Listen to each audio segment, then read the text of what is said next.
Mwenge wa Uhuru umefika katika eneo hili la Kawe. Tumekuja kujionea miundombinu ya barabara, kwa maana barabara yenye ujazo wa kiwango cha lami yenye urefu wa kilomita 1.5. Naomba tupige makofi mengi sana.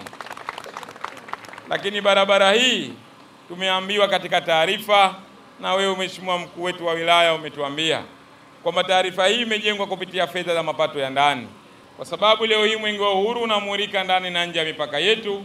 Pili, unaleta matumaini. Tatu, unaleta upendo. 4, unaweka heshima.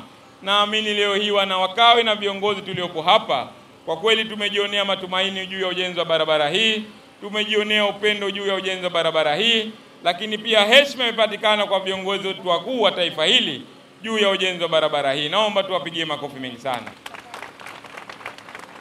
Ombi langu kwa wananchi wa eneo hili la Kawe, tuendelee kuzitunza barabara hizi, tuendelee kuzienzi barabara hizi, kwa sababu serikali imetumia fedha nyingi juu ya ujenzi wa barabara hizi. Baada ya kuyasema hayo, mkuu wetu wa wilaya, kwa kweli tumekagua barabara hii. Barabara katika ukaguzi wetu tumepitia nyaraka zote. Kwa kweli nyaraka zilikuwa hazina shaka aina yoyote, lakini pia wenzetu wa TARURA wamezingatia matumizi ya fedha juu ya ujenzi wa barabara hii. Lakini pia tumeangalia ubora na vigezo vilivyotumika juu ya ujenzi wa barabara hii. Kwa kweli barabara imejengwa kwa viwango vya hali ya juu.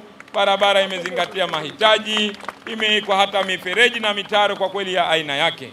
Hivyo kwa heshima ya Mwenge wa Uhuru na mapenzi ya Daktari Samia Suluhu Hassan na mapenzi ya viongozi wetu hawa ambao wanamsaidia Mheshimiwa Rais, kwa kweli sisi wakimbiza Mwenge wa Uhuru, kwa niaba ya wenzangu watano, nipo tayari kuelekea katika eneo ambalo limeandaliwa. Hivyo niendelee kuwaomba ndugu zangu wananchi wa eneo hili la Kawe, huu ni mwaka wa uchaguzi, twendeni tukashiriki uchaguzi mkuu kwa amani na utulivu. Haya maendeleo ambayo tunayaona leo hii kupitia Mwenge wa Uhuru yanatokana na viongozi wetu kuwa mahiri juu ya kutekeleza ahadi ambazo wameziahidi.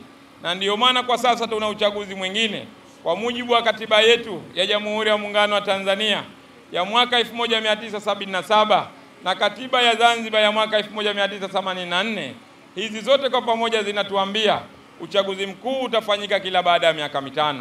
Na wiki yetu tunakumbuka mara ya mwisho nchi yetu kufanya uchaguzi ni mwaka 2020. Hivyo kwa katiba hiyo inatulazimu tufanye uchaguzi kwa kwenda kuchagua waheshimiwa madiwani, waheshimiwa wabunge, pamoja na Rais wa Jamhuri ya Muungano wa Tanzania na Rais wa Zanzibar na mwenyekiti wa Baraza la Mapinduzi.